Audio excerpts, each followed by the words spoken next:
Good afternoon. My name is Greg Croto, former street worker and CEO of UTEC. We're often asked, what's this UTEC? And if you ask our young people, they'll tell you it's something we call mad love. 2 Ds at the end. Our young people are very particular about that. I'm not exactly sure why, but 2 Ds.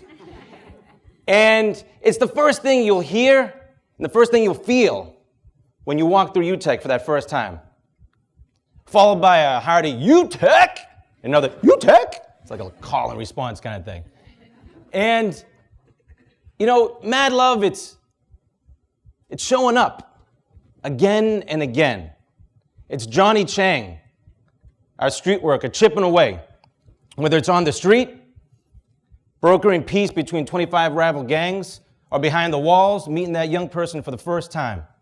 Or unfortunately, inside the funeral home, giving that big hug to the family who just lost their child to violence, while his partner, Mao, is out on the street preventing further retaliation. Because we know that we don't just work with any 17 to 25-year-old. We work with the 10% that are involved in 90% of the action in the street. And we know if we can work effectively with this very specific group of young adults, then we can change an entire community. Mad love is, for us, more than a second chance. It's being that 7th, 8th, 9th chance. It's a clean slate every single day. Every single day. Our workforce development programming, through our social enterprises, provides, in essence, that safe place to fail and that comfortable place to learn. Whether it be in woodworking, mattress recycling, food services, and I always learned to say the mattress recycling, the food services, totally separate. There's like no intermingling between the cotton recycling and the chili production. Different locations, different cities.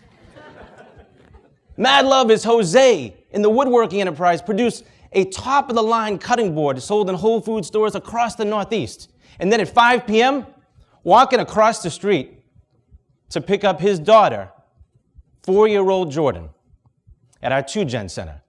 Because now we provide not only on-site childcare, but parenting and family engagement. Jose is literally carving out his own future and the future of his family, truly tackling intergenerational poverty.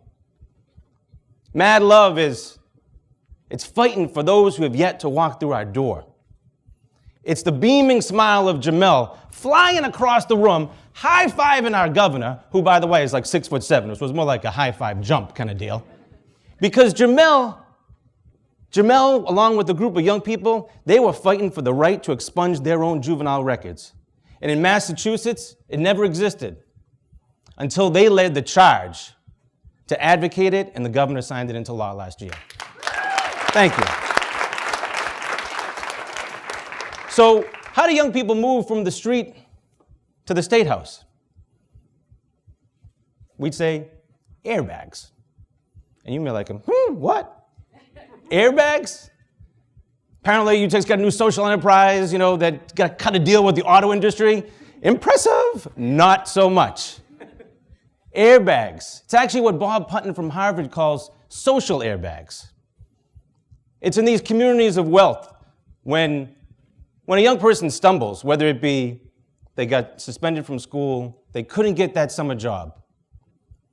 Instantaneously, these airbags pop up. And they come in the form of friends, family, the friends of the family, the friends of the friends. And they work remarkably well to make sure that bump is just that, a bump and not a crash. Myself, I was adopted from the foster care system when I was 6 months old. My parents divorced before I was 10, and unfortunately my dad died when I was 20. But I always felt cushioned.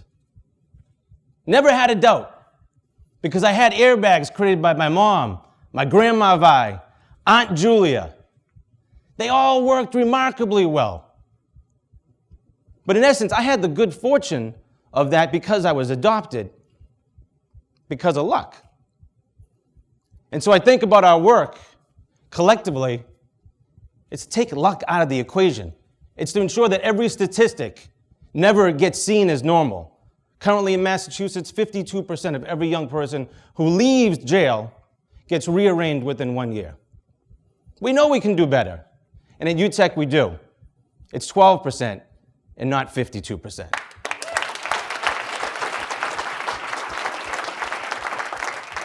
But this isn't about UTEC signature airbags. This is about all of us, bringing that contagious passion to change narratives, to change systems, to make sure that no 19-year-old is ever considered too far gone, that violence is never considered normal and accepted in that community, and that success is turning the narrative from those kids to our kids. So I leave with one question. How do social airbags play a positive role in your life? We invite you to visit UTEC. We invite you to explore how you can help us ensure that luck is not part of the equation in guaranteeing that every young person has that cushion. And if nothing else, come on up to UTEC because I can get you a sweet discount in our cafe. Lots of veggie chili stirred up with mad love. And probably when you walk through the doors, a hearty UTEC. Thank you all very much. Appreciate it.